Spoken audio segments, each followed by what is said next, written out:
Yogic breathing. What is yogic breathing?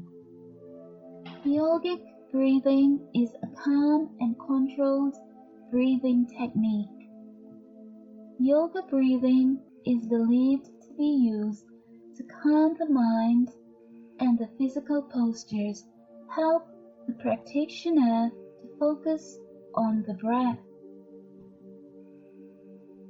Yogic breathing can help to reduce your stress, which causes anxiety, while increasing your mental focus, emotions, and can also improve your mental health and well-being.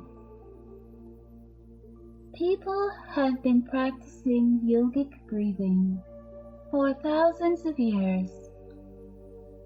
It involves intentional mindful breathing that corresponds to yoga postures.